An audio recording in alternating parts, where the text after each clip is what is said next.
नमस्कार दोस्तों। Most important question for UPPCS, UP triple SC and RO. पहला question आपके सामने है, किस मुगल शासक का मकबरा भारत में नहीं है? किस मुगल शासक का मकबरा भारत में नहीं है? औरंगजेब, जहांगीर, हुमायूं, बाबर। Right answer Babur. बाबर का मकबरा भारत में स्थित न होकर अफ़गानिस्तान की राजधानी काबुल में बनवाया गया था। जहांगीर का मकबरा लाहौर में शहादरा में बनाया गया था, जो उसमें भारत का भी अंग था। हुमायूं का मकबरा दिल्ली में बनाया गया है और इसके औरंगजेब सहित अन्य सभी मुगल शासकों का मकबरा भारत में ही है।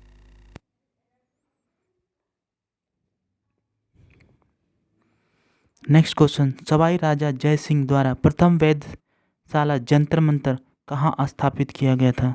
सवाई राजा जय सिंह द्वारा प्रथम वेधशाला जंतर मंतर कहाँ स्थापित की गई थी? जयपुर, उज्जैन, अयोध्या, दिल्ली।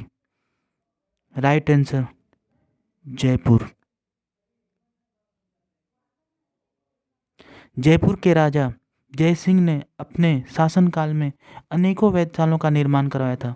उसमें प्रमुख मुख्य वेधशालाएं थी जयपुर की वेधशाला, उज्जैन की वेधशाला, मथुरा की वेधशाला, बनारस की वेधशाला। जयपुर की वेधशालाओं जंतर मंतर पर स्थित है। इस वेधशाला द्वारा एक सारणी तैयार की गई थी जिसे मुहम्मद शाही कहते हैं।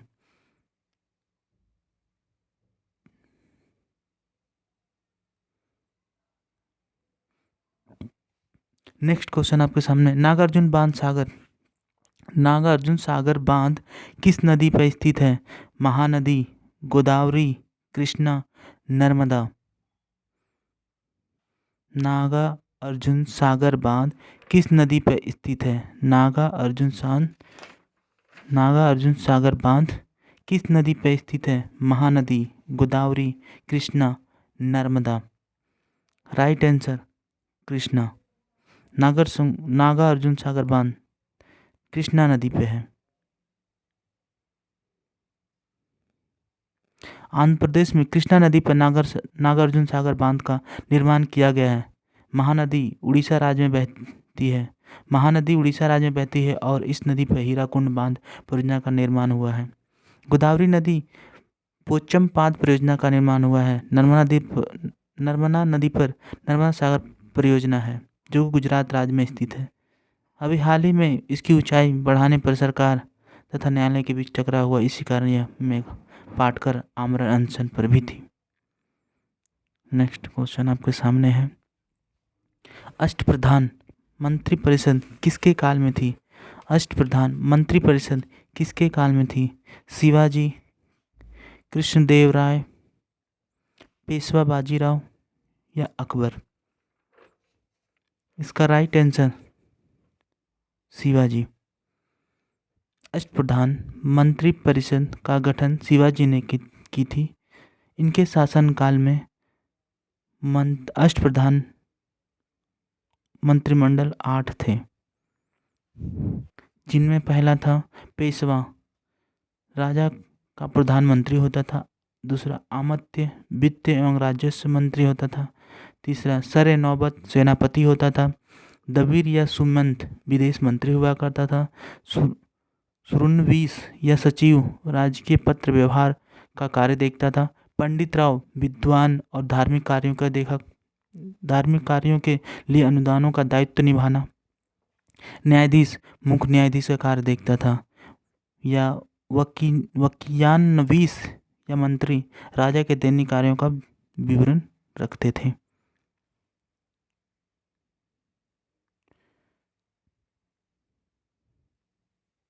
नेक्स्ट क्वेश्चन आपके सामने है,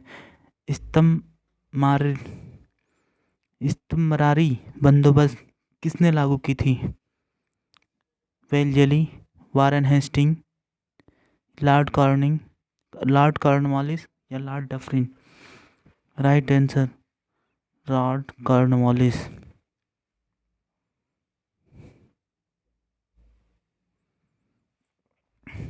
अस्थायी बंदोबस्त मूल रूप से जॉन सॉर ने 1789 ईस्वी में भूपद्धति की रूपरेखा सामने लाई थी। इससे गवर्नर जनरल लॉर्ड कॉर्नवालिस ने राजस्व बोर्ड के प्रधान सर जॉन सॉर तथा अभिलेख पाल जेम्स ग्रांट से व्यापक विचार विमर्श के बाद लागू किया। अस्थायी बंदोबस्त को जमींदारी, विस्वेदारी या मालगुजारी या जमींदारी तथा इस्तिमरारी आदि नाम से भी जाना जाता है। आरंभ में यह व्यवस्था 10 वर्ष के लिए लागू की गई थी। नेक्स्ट क्वेश्चन आपके सामने है। 1857 के विद्रोह के समय ब्रिटिश प्रधानमंत्री कौन थे?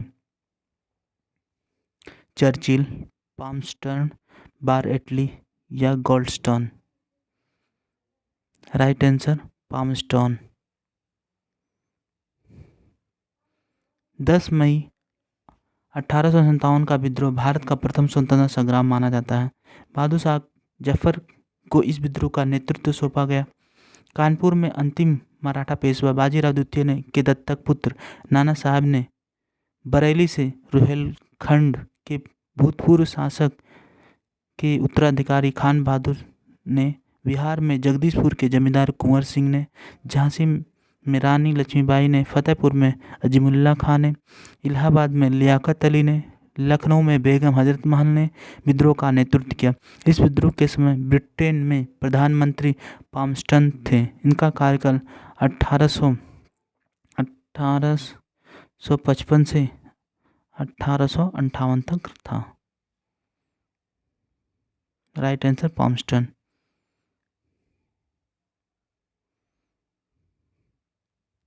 नेक्स्ट क्वेश्चन, डलहौजी के काल में ब्रिटिश साम्राज्य में अवध का विलय किस आधार पर किया गया? डलहौजी के काल में ब्रिटिश साम्राज्य में अवध का विलय किस आधार पर किया गया? कुशासन का आरोप लगा के, राज्य हड़प नीति के, सहायक संधि या इनमें से कोई नहीं? इसका राइट आंसर है कुशासन का आरोप लगाकर। डलहौजी ने अपने कार्यकाल के दौरान डलहौजी का कार्यकाल 1848 से ईस्वी से 1856 ईस्वी तक कार्यकाल डलहौजी का था। अपने कार्यकाल में 3 नीतियों को अपनाया था। विजय द्वारा हड़प लेना, राज्यों विजय द्वारा अपने अधिकार क्षेत्र में मिला लेना किसी राजवंश को, या विलय द्वारा, व्यपगत सिद्धांत जिसे कहते हैं, कुशासन का आरोप लगाकर। ये तीन थे। कुशासन का आरोप लगाकर उसने अवध का अधिकार कर लिया था। डलहौजी ने नए अधिकृत क्षेत्रों के लिए कुछ अवस्थापना का सिद्धांत लागू किया था। कलकत्ता एवं आगरा के बीच 1854 ईस्वी में पहली बार विजय से संचालित तार सेवा शुरू की थी। लॉर्ड डलहौजी ने पहली बार बिजली से संचालित तार सेवा शुरू की थी। डाक कानून और पहली बार डाक टिकट का प्रचलन किया। पहली बार बिजली से संचालित तार सेवा कानून, डाक तार सेवा, दूसरा डाक कानून,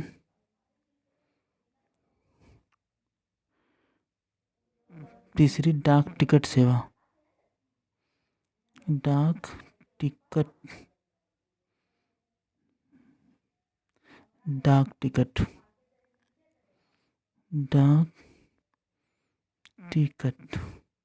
सेवा का आरंभ किया। सर्वप्रथम बम्बई और थाने के बीच में 1853 पहली रेलगाड़ी 1853 में चली थी। मुंबई से थाने के बीच में लाइन का निर्माण किया। भारतीय सिविल सेवा हेतु पहली बार प्रतियोगी परीक्षा का आयोजन भी इसी के कार्यकाल में हुआ था।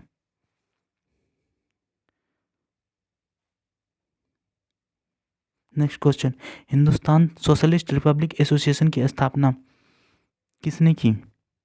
वीर सावरकर, उधम सिंह, भगत सिंह, आजाद, चंद्रशेखर आजाद? इसका right answer Chandrashekhar Azad. Hindustan socialist Republic association की स्थापना 1928 में चंद्रशेखर आज़ाद ने की थी। दिल्ली में। कहाँ पे की? दिल्ली में। भगत सिंह ने इनकलाब जिंदाबाद का नारा दिया। सुभाष चंद्र बोस ने दिल्ली चलो जय हिंद का नारा दिया। वीर सावरकर ने अभिनव भारत नामक संगठन बनाए थे। नेक्स्ट क्वेश्चन आपके सामने, भारत में न्यायिक संगठन की स्थापना किसने की? भारत में न्यायिक संगठन की स्थापना किसने की? Lord Mayo, Lord Cornwallis, Lord Attlee या लॉर्ड कर्जन? न्यायिक संगठन की व्यवस्था लॉर्ड कॉर्नवालिस ने की थी। लॉर्ड कॉर्नवालिस ने पुलिस स्टेशनों की स्थापना की, न्यायिक संगठन की स्थापना की, ब्रिटिश नागरिक सेवा की स्थापना की, अस्थायी बंदोबस्त पद्धति लागू की। लॉर्ड मेयो महारानी विक्टोरिया के द्वितीय पुत्र जे एडिन्सबर्ग ने ड्यूक भी थे। भारत आने पर उसने वित्तीय विकेंद्रीकरण के कई उपाय किए। लॉर्ड मेयो 1872 ईस्वी में चाकू मारकर हत्या कर दी। लॉर्ड मेयो की 1872 में चाकू मारकर हत्या कर दी गई। नेक्स्ट क्वेश्चन आपके सामने है, नेहरू राष्ट्रभक्त हैं जबकि जिन्ना राजनीतिक, कथन किसका है?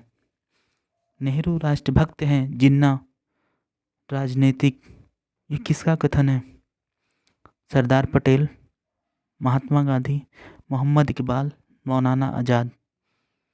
नेहरू राष्ट्रभक्त हैं जबकि जिन्ना राजनीतिक है, यह कथन मौलाना आज़ाद का था। मौलाना आज़ाद का था। मौलाना अब्दुल कलाम आज़ाद ने अपनी पुस्तक इंडिया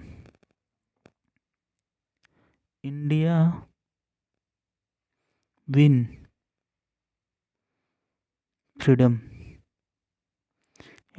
फ्रीडम पुस्तक में यह बात लिखी थी कि नेहरू राष्ट्रभक्त हैं जबकि जिन्ना राजनीतिक। सरदार पटेल को लौह पुरुष कहा जाता है। मोहम्मद इकबाल ने सारे जहां से अच्छा हिंदुस्तान हमारा नारा दिया, जबकि महात्मा गांधी ने भारत छोड़ो करो मरो हे राम का नारा दिया। थैंक यू दोस्तों, धन्यवाद। सब्सक्राइब कर लीजिए हमारे चैनल को।